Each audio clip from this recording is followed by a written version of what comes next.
Hello, future officers. Welcome to D's Coded once again. Today we are going to take up the solutions to the PYQ on ages and blood relation, and we will take up the questions asked in 2024, 23, 22, 21, and 20 paper. Okay, so let's start. We'll start with 2024 paper first. In this, take out 2024 paper, set A. The first question that we would be doing is your question number 29. Okay. The question says that a father said to his son, "N years back, I was as old as you are now."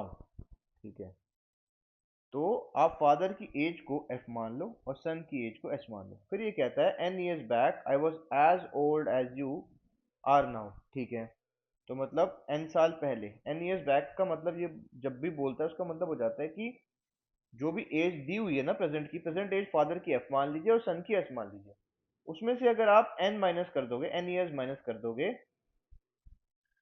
तो जो सन की आज की as है वो आ जाएगी, क्योंकि ये कह रहा है ना कि पापा ने कहा कि एन साल पहले I was as old as you are now. तो जो सन की प्रेजेंट एज है वो ये है और एन साल पहले पापा की हो जाएगी, तो एक इक्वेशन हमारे पास पहली ये आ गई। ठीक है, my present age is 4 times your age n year back. My present age is 4 times your age n years back.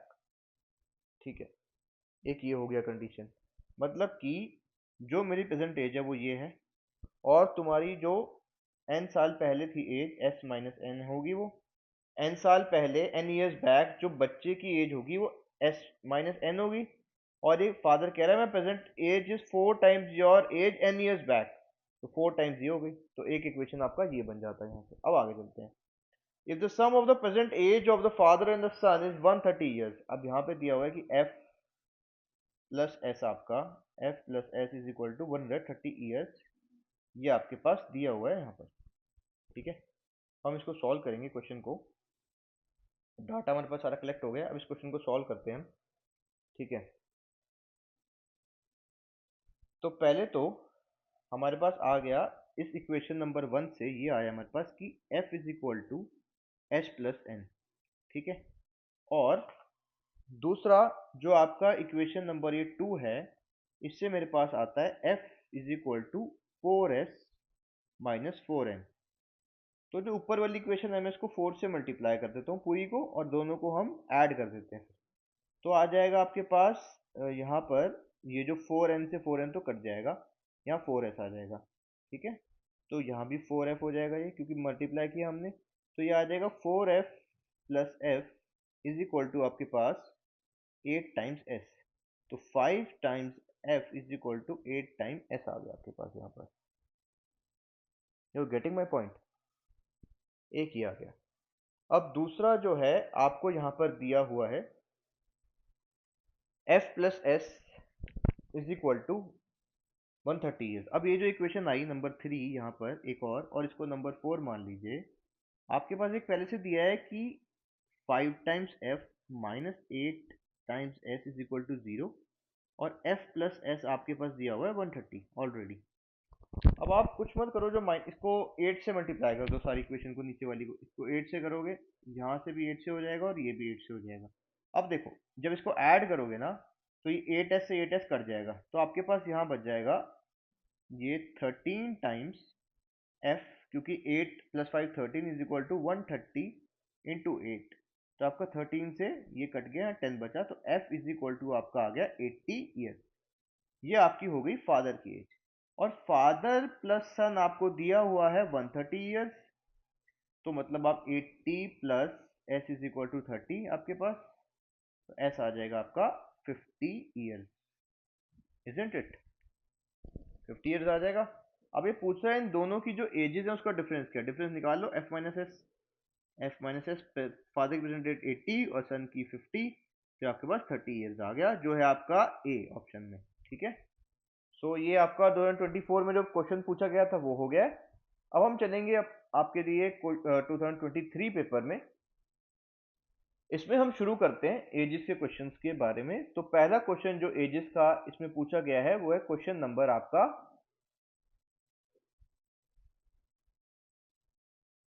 38।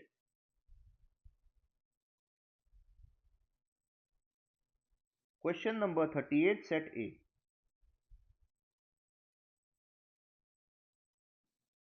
सो ये है आपके पास कि इसको आंसर देने के लिए कितनी स्टेटमेंट्स की आपको जरूरत पड़ने वाली है। ये है A is older than B, C and D are of same age, E is the youngest, F is younger than D, F is older than A. How many statements are given above are determined to use to determine the oldest person.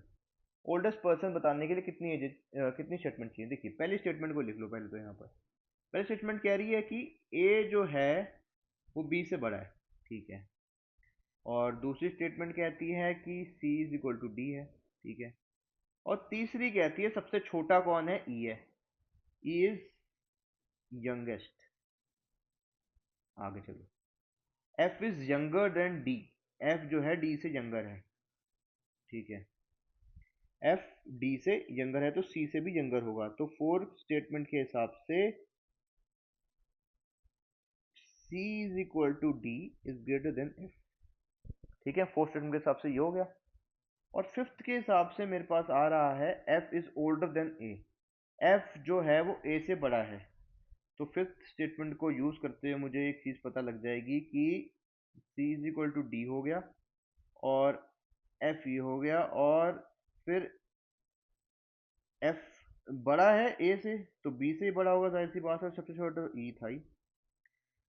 तो तब भी मुझे, अगर मुझे मैं इन 1 4 और 3 को use करता हूं तो मैं सिर्फ यहां तक पहुंच पाऊंगा, तब भी मुझे ये नहीं पता लगेगा कि बी और ई में से सबसे छोटा कौन सा है, ठीक है। तो इसका मतलब मुझे ये पांचों स्टेटमेंट ही चाहिए ओल्डेस्ट पर्सन को बताने के लिए, जो कि है सी या डी में से कोई भी एक, ठीक है। तो ऑल 5 स्टेटमेंट्स आर रिक्वायर्ड है, तो इसका आंसर है डी आपके पास, ठीक है। अब आप नेक्स्ट क्वेश्चन पे चलो, जो है क्वेश्चन नंबर आपका 39। ये कह रहा है ई और बी का क्या रिलेशन है। तो ए प्लस बी तो मैरिड कपल है, ये आपको पता लग गया यहाँ पर। अब डी जो है वो फादर है, डी फादर है, मतलब वो मेल हो गया अपने आप में एक, ठीक है। सी का ये नहीं पता अभी सी फीमेल है या मेल है। तो अभी तक हमने दो स्टेटमेंट यूज करी, हम ए बी से अभी तक कोई रिलेशन नहीं बना पाए दो से, तो इन दो से हम कोई रिलेशन नहीं बना पाए, तो इन दोनों को यूज करके रिलेशन नहीं बनेगा कुछ भी अभी तक। फिर अगला है कि ई जो है वो डी का बेटा है, ई जो है वो डी का बेटा है, ठीक है। तो ये मेल हो गया, ये इसका सन है। तो अभी मुझे ये पता है बस कि ई और सी जो है ये आपस में सिबलिंग्स हैं। अभी भी मेरे पास तीन स्टेटमेंट यूज करने के बाद भी मुझे ये नहीं पता कि ए और बी का ई से क्या रिलेशनशिप है, या ए और बी का सी से क्या रिलेशनशिप है, या ए और बी का डी से क्या रिलेशनशिप है। अब जब मैं फोर्थ स्टेटमेंट को पढ़ता हूं तो ए और सी मुझे पता लगता है कि सिस्टर्स हैं। तो ए और सी जब सिस्टर्स हैं आपस में, तो इसका मतलब ये ए जो है वो ई की भी सिस्टर हो जाएगी। जब ई की सिस्टर हो जाएगी तो मतलब ये इसका ब्रदर इन लॉ हो जाएगा बी, ठीक है। तो वहां से पता लगता है, तो चारों स्टेटमेंट जरूरी हैं, चारों का यूज करके पता लगेगा। तो एक इसमें देखते हैं, all four statement together are sufficient to answer question, तो इसका आपका आंसर हो गया सी, ठीक है। तो इस वाले ईयर में बस ये दो क्वेश्चन ही पूछे गए थे आपसे ब्लड रिलेशन के और एजेस के बारे में। अब हम 2022 पेपर पे चलते हैं, जिसमें हम चेक करते हैं कि कौन से क्वेश्चंस आपसे पूछे गए इसके अंदर। तो पहला क्वेश्चन जो आप 2022 पेपर में देखोगे वह question number 25, set A 2022 paper question number 25, okay. Question number is your 25।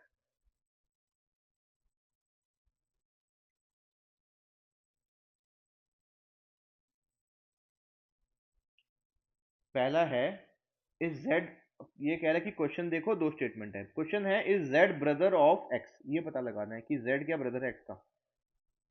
पहला पहला स्टेटमेंट कहता है कि एक्स जो है वो वाई का ब्रदर है, and Y is the brother of Z. तो हमें पता लग गया एक्स और वाई तो जो है आपस में भाई हैं, और जेड भी उनका वो है, क्या कहते हैं, जेड उनका। अब ये नहीं पता कि जेड फीमेल है या तो जेड उसका ब्रदर है सिस्टर है, ये नहीं पता लग सकता स्टेटमेंट से, क्योंकि यहाँ तो पता लग गया कि ये मेल है, ये भी मेल है। पर ये कह रहा है सिर्फ कि Y is the brother of Z, तो ये मेल भी हो सकता है जेड, या फीमेल भी हो सकता है, तो उसका कोई सेक्स नहीं पता लग रहा हमें इससे। तो फर्स्ट स्टेटमेंट से नहीं आ पाएगा। फर्स्ट स्टेटमेंट से हम ये नहीं, हाँ हम फर्स्ट स्टेटमेंट का यूज करके ये बता सकते हैं कि z और x सिबलिंग तो है, पर हम ये नहीं बोल सकते क्लियरली कि z मेल है या फीमेल है, तो ब्रदर है सिस्टर है नहीं बता सकते। अब देखिए X Y and Z are sibling, वो तो ऊपर वाली से ही पता लग रहा है, वन से भी, तो इससे भी नहीं पता लगेगा क्योंकि सेक्स नहीं पता लग पा रहा। तो दोनों की स्टेटमेंट यूज कर लोगे तब भी नहीं पता लगेगा कि is Z brother of x और नॉट। सिबलिंग तो है ही पता लग रहा है, तो ब्रदर या सिस्टर में से पता नहीं लग रहा। तो देखते हैं इसमें कि किस में ऐसा है कि दोनों स्टेटमेंट से आंसर नहीं आ सकता, इसमें तो नहीं। हाँ, डी में कह रहा है both statement 1 and 2 are not sufficient to answer the question, तो इसका आंसर हो गया डी आपके पास। ठीक है, सो अब ये हो गया एक क्वेश्चन इसका। अब आप क्वेश्चन नंबर 36 निकालिए, क्वेश्चन नंबर 36। तो अब हम क्वेश्चन नंबर 36 को देखते हैं। इसमें है कि P Q R S T and U are 6 members of a family. ठीक है, 6 मेंबर हैं आपके फैमिली के। तो कुछ मत करो, सबसे पहले टेबल बनाने की कोशिश करो। टेबल बनाने से ना आसान हो जाता है, आप आसानी से देख पाओगे P Q R S T और यू। ठीक है, इसका टेबल बनाना शुरू करो आप सबसे पहले। ये हो गया। अब इसमें आप एक चीज़ लिख लो कि सेक्स लिख लो इनके, कि ये मेल है फीमेल है। अब ये मैरिड है कि नहीं यहाँ लिख लो, और एक किसके सन या डॉटर है यहाँ लिख लो आप इसको। ठीक है, अब आप जो जो आपको इसमें इंफॉर्मेशन मिलती जाए वो इसमें पुट करते जाओ, फिर आपका ये आसान होता जाएगा आराम से। R is the spouse of Q, मतलब आर और क्यू मैरिड हैं। हमें उनके सेक्स नहीं पता, पर ये दोनों आपस में मैरिड है। आर में क्यू मैरिड है आर से, और आपका जो है आर ये क्यू से मैरिड है। ठीक, अब आगे चलते हैं। U is the mother of T, जो यू है वो टी की मदर है, पर हमें ये नहीं पता कि वो उसका सन है या डॉटर है, तो यहाँ पे यू दोनों जगह लिख दो। और यू खुद में फीमेल है क्योंकि उसकी मदर है। ठीक है, तो ये डेफिनेटली मैरिड होगी जब ये किसी की मदर है तो। ठीक है, you is the mother of T and S is the daughter of you. अब एस की डॉटर है, S is the daughter of, S is the daughter of you, और यू की डॉटर कौन है एस, तो ये फीमेल होगी और ये डॉटर हो जाएगी यू की। ये आपके पास आ गया, तो मतलब टी और एस जो है आपस में सिबलिंग्स हैं। ठीक है, अब आगे चलते हैं। आर सन, आर का सन है पी, आर का जो सन है वो पी है। Are sun is P,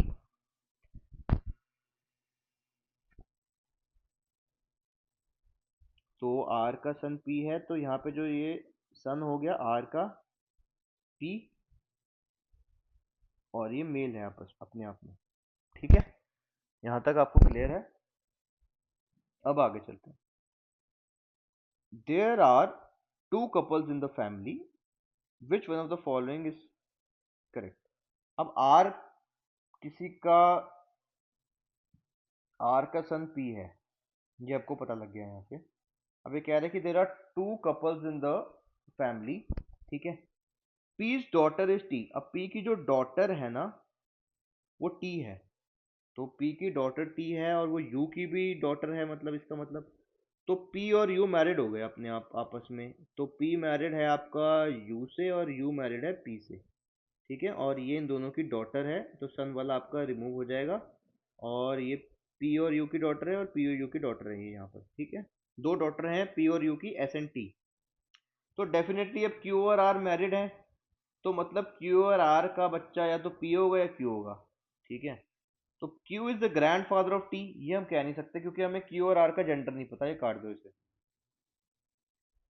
Q is the grand mother of T, ये भी नहीं पता क्योंकि मुझे इसका जेंडर नहीं पता ना, क्यू और आर का जेंडर नहीं पता है मुझे इनका। यहाँ पर देख लो आप, जेंडर वाली एरिया खाली है, जेंडर वाला एरिया दोनों का खाली है, इनका जेंडर नहीं पता है। R is the mother of P, R is the mother of P भी नहीं कह सकते क्योंकि मुझे आर और क्यू का जेंडर ही नहीं पता है, कर जाएगा। T is the grand daughter of Q, T is the grand daughter of Q, ये तो बिल्कुल पता है हमें क्योंकि इसमें दो ही मैरिड कपल हैं। अब पी और यू तो मतलब इनके बच्चे हैं एस एंड टी के, तो मतलब क्यू और आर के बच्चे हो गए पी और यू। ठीक है, तो T is definitely the grand daughter of Q, क्योंकि टी एक फीमेल है हमें पता लग चुका है, और वो डॉटर है किसकी, पी की और यू की। हम यहाँ से देख सकते हैं कि जो टी है वो पी और यू की डॉटर है, तो वो क्यू या आर में से किसी की भी ग्रैंड डॉटर होगी, तो आपका डी ही सिर्फ सही होगा। तो नेक्स्ट जो क्वेश्चन है इसका एजिस का आपका, वो है क्वेश्चन नंबर 49, उसको निकालिए। सेट ए क्वेश्चन नंबर 49। ठीक है, अब ये मनीषा की एज पूछ रहा है कितनी होगी। Consider following question and two statement, what is the age of Manisha. ठीक है, Manisha is 24 years younger than her mother. ठीक है, अगर मनीषा की एज हमने m मान ली है तो मदर की क्या होगी स्टेटमेंट 1 के हिसाब से, मदर की होगी m+24, क्योंकि अपनी मदर से 24 साल बड़ी यंगर है।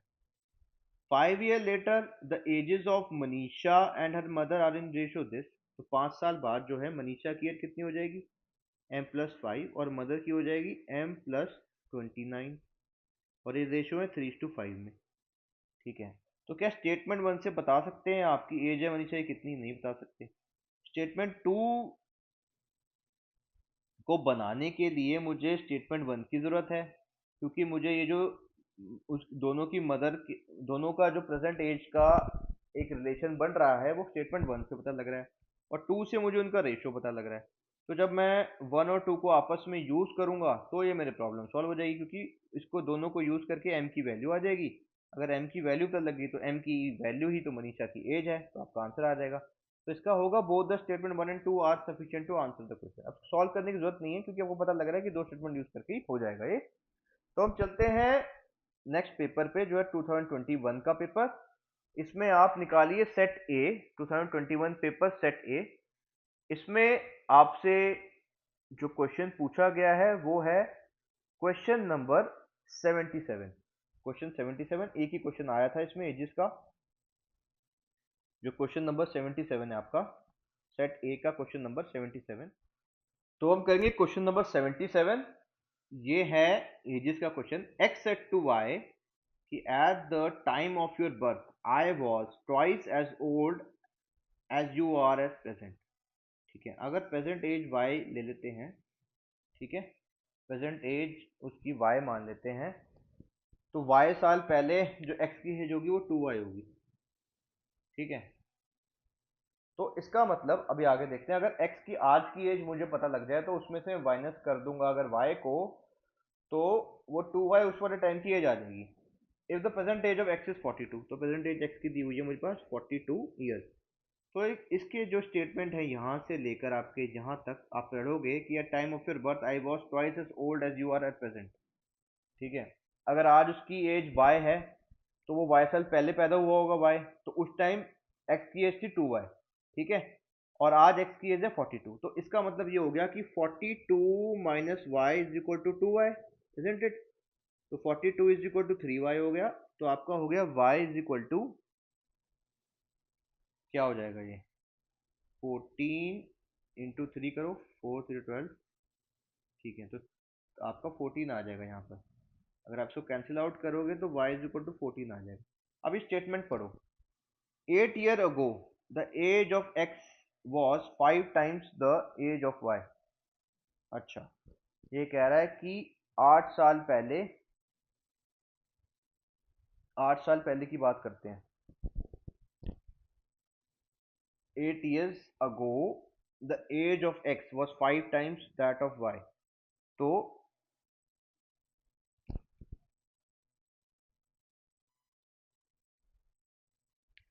अभी जो y की एज आई हमारे पास वो 14 ईयर्स आ गई प्रेजेंट। ठीक है, अब 8 साल पहले y की एज हो जाएगी कितनी, 14 में से 8 माइनस कर दो तो 6 आ जाएगी, y dash is equal to 14 minus 8, ये 6 ईयर्स आ जाएगा आपके पास। The age of x was 5 times of y। अच्छा, तो 8 साल पहले अब x की एज निकालो, x डैश जो होगी 42 माइनस 8, ये कितना आ रहा है, 42 माइनस 8 कितना आ रहा है आपके पास 34। क्या ये 5 टाइम्स है y की एज के, 6 फाइव 30 होता है, तो नहीं है, तो स्टेटमेंट 1 गलत होगी। अब स्टेटमेंट 2 पे आ जाओ। आफ्टर 14 ईयर्स, मतलब y डैश जो अब स्टेटमेंट 2 के टर्म्स में बात कर रहे हैं कि y डैश जो है वो 14 ईयर्स के बाद, आफ्टर 14 ईयर्स मतलब जो y की एज प्रेजेंट है उसमें 14 ऐड कर दो। अभी थी उसकी एज 14 और उसमें 14 ऐड कर दो, आपका 28 आ जाएगा ये। ठीक है, और x डैश आ जाएगा, x की एज कितनी है अभी 42, उसमें 14 ऐड कर दो, ये आ जाएगा 6 और ये 556। अब ये कह रहा है after 14 years of age the age of x would be twice the age of y। अब देख लो, अगर 28 को ट्वाइस करके 56 आता है, 2 इज द 16 और 1 2 56, तो बिल्कुल सही बात है, 56 आ रहा है, ये 56 है। तो आपका सेकंड स्टेटमेंट सही हो गया, तो आपका सिर्फ आंसर है इसका पी। ठीक है, अब ये हमारा 21 का हो गया, हम 22 का जो पेपर है उसका करेंगे क्वेश्चन सॉल्व। 2022 पेपर का क्वेश्चन सॉल्व करते हैं हम। ठीक है, आप इसमें निकालिए क्वेश्चन नंबर 19 सेट ए। सेट ए क्वेश्चन नंबर 19। तो सेट ए का क्वेश्चन नंबर 19 है हमारे पास। A family of 2 generations consisting of 6 members. आप देख रहे हो कि इसमें ऐसे टाइप के क्वेश्चंस ये पूछ रहा है ज्यादातर, जो ब्लड रिलेशन है। ठीक है, कि टू की जनरेशनल फैमिली के। अब आके बात करते हैं इसमें कि अ फैमिली ऑफ 2 जनरेशन है। ठीक है, उसमें आपके पास है 6 मेंबर हैं, P Q R S and T and U. 3 male है, 3 फीमेल है। They are 2 married couple and 2 unmarried siblings. ठीक है, अब पहले इसको बनाओ, बाद में बात करेंगे आगे की। P Q R S T U. ठीक है, कितने लोग हैं? अभी नीचे को भूल जाइए, आप सिर्फ इसी पे ध्यान दो अभी। तो आप इसमें पूरे ये इसको टेबल की फॉर्म में क्रिएट कर लो। हमें इसका क्या क्या चाहिए होगा, इन सभी लोगों का हमें एक तो ये चाहिए होगा कि इनका सेक्स क्या है। ठीक है, फिर ये मैरिड हैं कि नहीं, फिर ये किसके सन हैं और ये किसके डॉटर हैं। अगर और कोई इन्फॉर्मेशन चाहिए तो हम टेबल को और आगे एक्सपैंड कर लेंगे, अभी हम यहीं तक बात करते हैं। आ जाइए अब आगे। अब जो जो इन्फॉर्मेशन ये देता जा रहा है उसको टेबल में पुट करते जाइए, आंसर निकल जाएगा। ठीक है, 3 मेल हैं, 3 फीमेल हैं, 6 लोग हैं। ठीक है, बिल्कुल सही है। देर आर 2 मैरिड कपल, इसमें से 2 मैरिड हैं, एंड 2 अनमैरिड सिबलिंग, 2 सिबलिंग हैं जो अनमैरिड हैं। अब आगे बात करते हैं। U is P's daughter. ठीक है, जो यू है वो पी की डॉटर है, इसका मतलब यू फीमेल हो गई। और किसकी डॉटर है? डॉटर है पी की, तो पी की डॉटर है यू। बिल्कुल ठीक बात है। अब आगे चलो। तो पी की एक डॉटर है जो यू है, यहाँ पे टिक मार लो। अब आगे चलते हैं। And Q is hours mother in law. ठीक है, तो क्यू जो है वो आर की क्या है? मदर इन लॉ है आर की, तो मतलब फीमेल हो गई ये क्यू, और ये मैरिड हो गई किसी ना किसी से। और पी की बेटी भी यू है, तो ये भी मैरिड हो गया, वो यू है। ठीक है, क्योंकि पी भी मैरिड है और क्यू भी मैरिड है और आर भी और इनका ये बच्चा ये इधर आ रहा है। ठीक है, अब आगे चलते हैं। T is an unmarried mail. T एक अनमैरिड मेल है, तो ये एम आ गया। और ये मेल है जो मैरिड नहीं है। ठीक है, अब आगे चलते हैं। S is a male, S भी एक मेल है। Okay, which of the following is correct. अब दोबारा से इसको एक बार विजिट करते जाओ। यू इज पीज डॉटर, जो यू है वो पी की डॉटर है। ठीक है, तो पी मतलब मैरिड है किसी से। And Q is hours mother in law, तो मतलब आर भी मैरिड है किसी ना किसी से, तो आर भी किसी ना किसी से मैरिड है। इसका मतलब तभी वो उसकी मदर इन लॉ हुई। ठीक है, अब आगे चलते हैं। T is an unmarried mail, जो टी है वो एक अनमैरिड मेल है। और एस एक मेल है। अब एस का नहीं पता मैरिड है या नहीं है ये। ठीक है, तो इसमें टोटल जो है आपके पास, टी के बारे में आपको पता है कि वो एक अनमैरिड मेल है, और यू भी शायद अनमैरिड फीमेल हो सकती है क्योंकि वो पी की बच्ची है। तो अभी हम आगे चेक करते हैं which of the following is correct. R is U's husband. अच्छा, हाँ मैं ये नहीं कह सकता कि आर यू का हस्बैंड है। ठीक है, क्योंकि यू जो है वो पी की बच्ची है। ठीक है, अब अगर पी और क्यू में, वो तो हो सकता है, इसके बारे में कुछ पता नहीं है। R is S wife, R जो है वो एस की वाइफ है, ये भी नहीं कह सकते। एस इज अनमैरिड, नहीं कह सकते इसके बारे में कि एस अनमैरिड है नहीं है। तो इसमें से कुछ भी कंक्लूजन नहीं निकल पा रहा है, तो इसका आंसर मेरे हिसाब से डी होना चाहिए। ठीक है, अब नेक्स्ट क्वेश्चन करते हैं हम, जो है क्वेश्चन नंबर 36।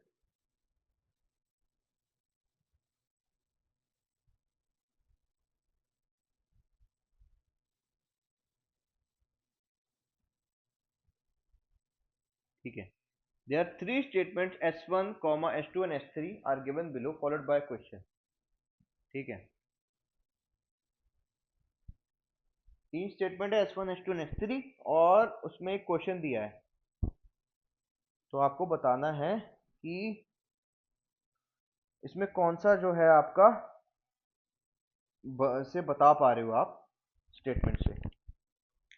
तो C is younger than D but older than, तो D जो है वो बड़ा है C से, और और जो ये C है ये A और B से बड़ा है, मतलब तो A और B से बड़ा है।